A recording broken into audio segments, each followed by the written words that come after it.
Habari kamili. Ukanda wa Gaza. Takriban watu 29 wameuawa leo Ijumaa katika ukanda wa Gaza kutokana na mashambulizi yaliyofanywa na jeshi la Israel.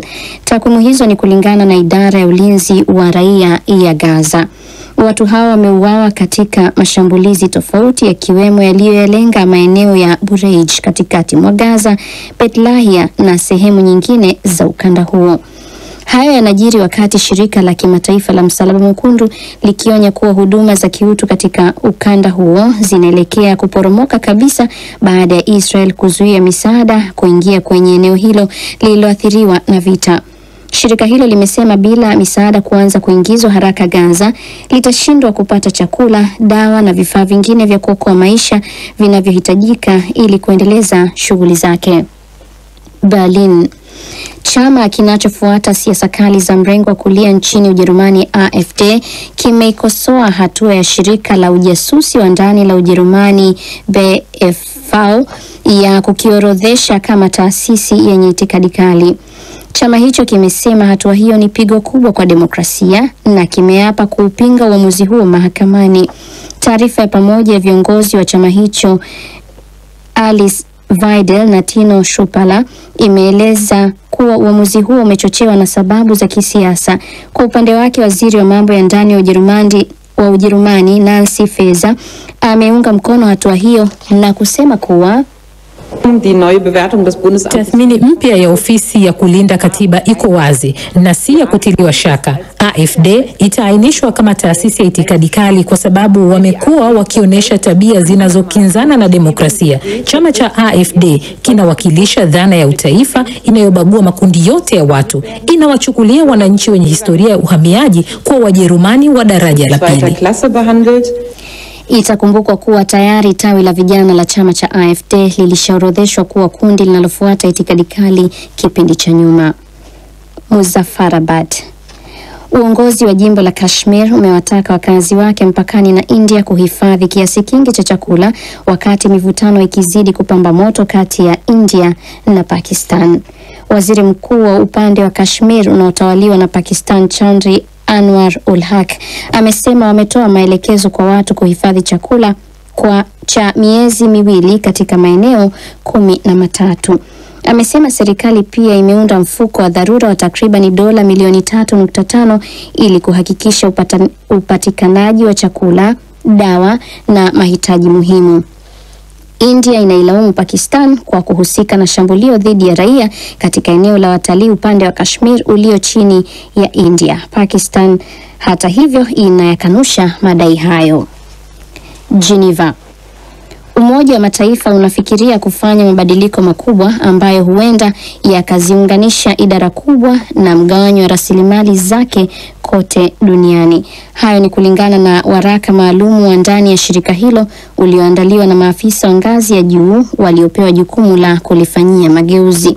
Waraka huo wa siri wenye kurasa 6 una orodha ya mapendekezo ya kuyaunganisha mashirika kadhaa ya Umoja wa Mataifa katika idara kuu 4 ambazo ni amani na usalama, masuala ya kiutu, maendeleo endelevu na haki za binadamu. Mabadiliko hayo makubwa yanafikiriwa wakati mashirika mbalimbali ya Umoja wa Mataifa yakihangaika kukabiliana na uhaba wa fedha baada ya Marekani kupunguza misaada kwa mataifa ya kigeni chini ya utawala wa Rais Donald Trump. Na hatimaye Jerusalem. Nchi kadhaa zimetuma ndege za kusaidia juhudi za kuzima moto nchini Israel baada ya moto mkubwa wa nyika kushika kasi kwa siku ya pili mfululizo. Moto huo uliozuka Jumatano nje kidogo ya Jerusalem katika eneo la miinuko umesababisha kufungwa kwa barabara kubwa inayoiunganisha miji ya Tel Aviv na Jerusalem. Italia, Croatia, Uhispania, Ufaransa, Ukraine na Romania zimetuma ndege kusaidia juhudi za kuzima moto huo.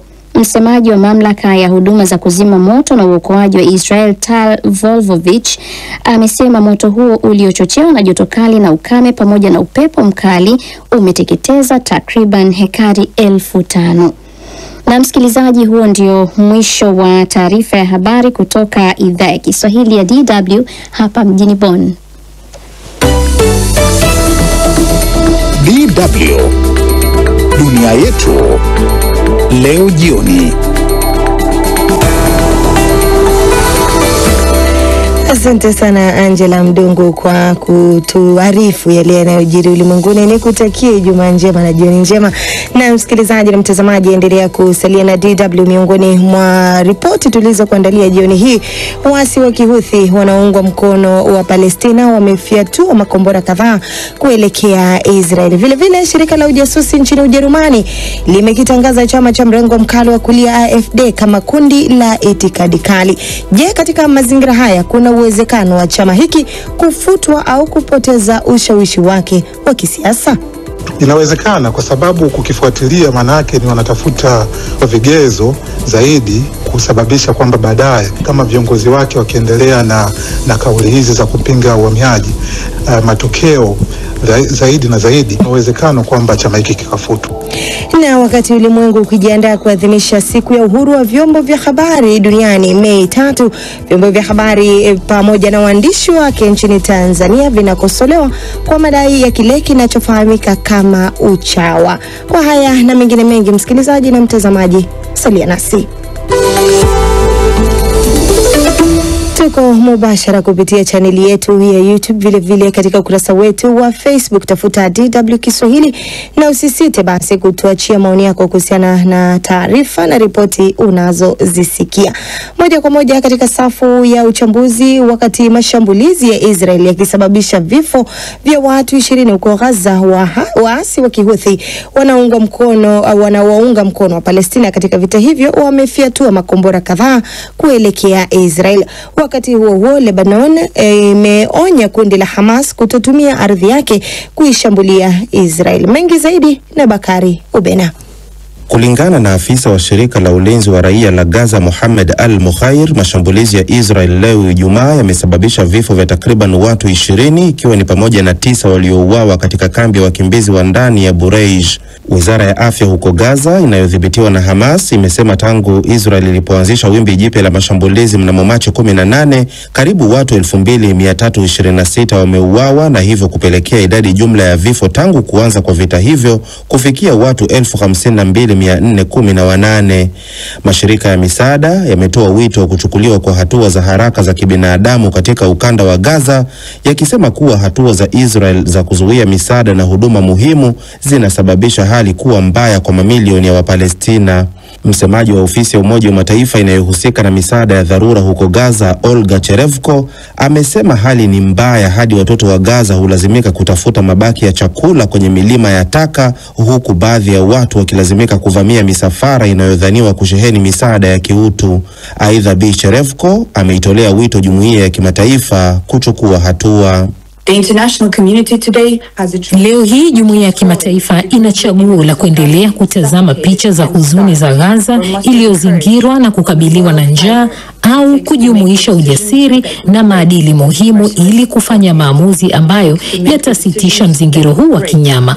Watu wa Gaza hawana chaguo lolote. Hatima yao inategemea jukumu letu la pamoja la kuchukua hatua. Hayo yakiarifiwa, waasi wa Kihuthi wa Yemen wanaojinasibu kama waungwaji mkono wa Palestina katika vita hivyo wamefyatua makombora kadhaa kuelekea Israel, ambapo kambi ya kijeshi mashariki mwa eneo linalokaliwa la Haifa ikiwa miongoni mwa maeneo yaliyolengwa. Jeshi la Israel limesema limefanikiwa kuyadungua makombora mawili, huku mripuko ukisikika huko Jerusalem.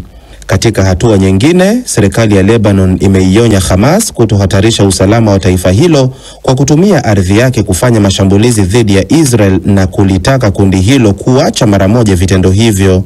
Matamshi hayo ya Baraza Kuu la Ulinzi yametolewa wakati Lebanon ikikabiliwa na shinikizo linaloongezeka kutoka kwa Marekani inayoitaka serikali ya Beirut kuwapokonya silaha wanamgambo wa makundi yaliyo nje ya udhibiti wa serikali. Na tukitoka huko Mashariki ya Kati, tuangazie sasa siasa za Ujerumani. Shirika la ujasusi nchini Ujerumani limekitangaza chama cha mrengo mkali wa kulia AfD kama kundi la itikadi kali na kulitaja kama tishio kwa mustakabali wa demokrasia. Uamuzi huo uliotangazwa leo unafungua njia ya kuzipa idhini mamlaka zinazohusika na masuala ya usalama kufuatilia mienendo na shughuli za chama hicho kilichoshika nafasi ya pili kwenye uchaguzi mkuu wa mwezi Februari. Silvanus Karemera ametuandalia ripoti ifuatayo.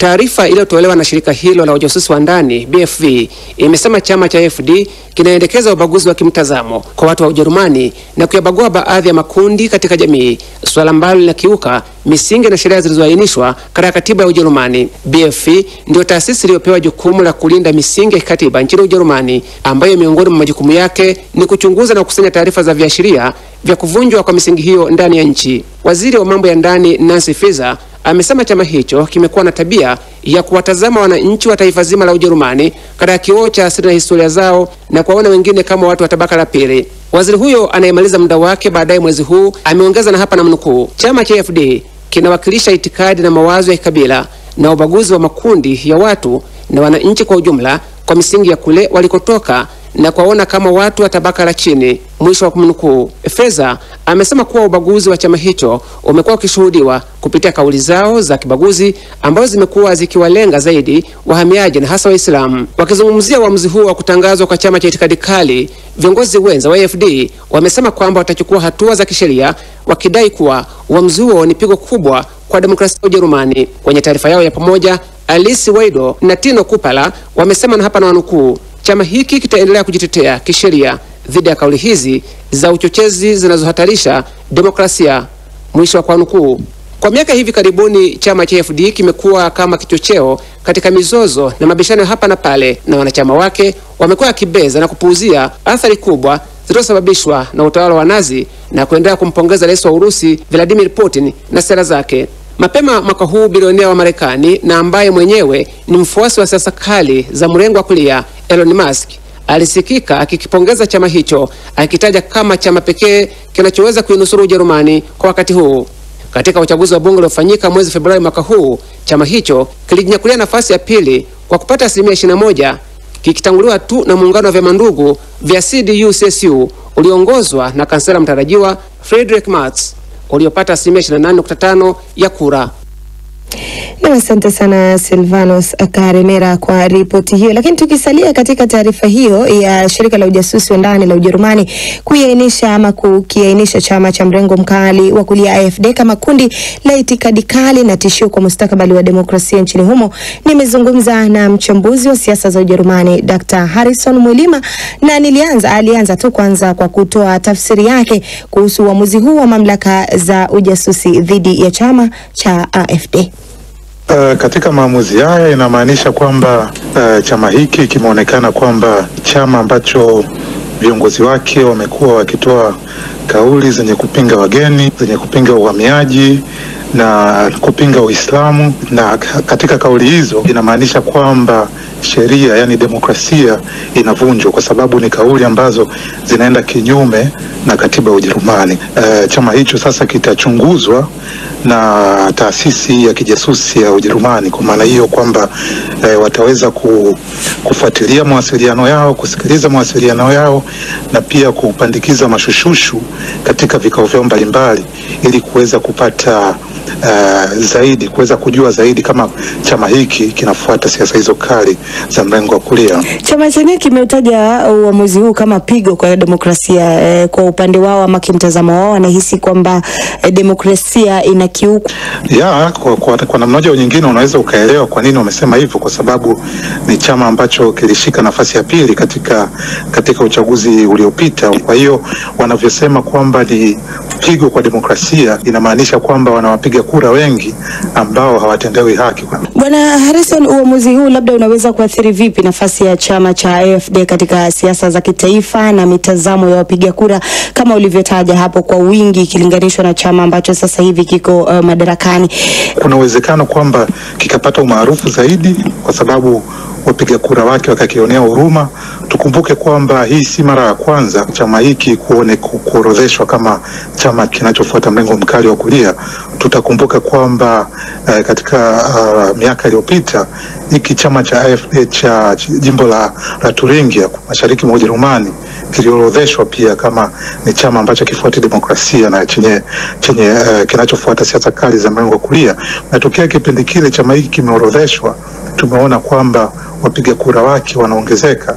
Nadhani haikitaathiri sana, labda uathiri wake utakuja kwenye upande wa hivi vyama ambavyo haviviungi mkono, kwa maana ya kwamba kama tunavyojua vyama vingine vinavyofuata demokrasia havitaki kufanya muungano wa serikali, aidha katika majimbo, katika serikali kuu. Kwa hiyo haya maamuzi yatafanya kwamba kiendelee kutengwa, lakini kwa wapiga kura wake nadhani ni wapiga kura ambao wataenda kuendelea kukiunga mkono. Katika mazingira haya, Dr. Mulima, labda kuna uwezekano wa chama hiki kufutwa au kupoteza ushawishi wake kisiasa? Nadhani sababu kama kuorodheshwa na hizi taasisi za kijasusi, sidhani kama inasaidia, lakini kama watashindwa kukifuta, inamaanisha kwamba hiki ni chama ambacho kitaendelea kupata umaarufu. Inawezekana kwa sababu kukifuatilia maana yake ni wanatafuta vigezo zaidi ili kuweza kusababisha kwamba baadaye kama viongozi wake wakiendelea na kauli hizi za kupinga uhamiaji, na hii taasisi ya kijasusi ikiendelea kupata matokeo zaidi na zaidi, uwezekano kwamba chama hiki kikafutwa. Kwa kumalizia, Dr. Mulima, je, hatua hii inaweza kuweka mfano au mwelekeo wa mpya kwa jinsi Ujerumani inavyokabiliana na siasa kali za mrengo wa kulia? Kwa namna moja nyingine unaweza ukasema ndio, kwa maana ya kwamba chama hiki labda kinaweza kikabadilisha kauli zake, kikabadilisha mwelekeo. Ni Dr. Harrison Mulima, mchambuzi wa siasa za Ujerumani, akitoa tathmini yake kuhusiana na siasa za Ujerumani. Tembelea tovuti yetu DW Kiswahili ambapo tumechapisha mahojiano hayo kwa urefu zaidi.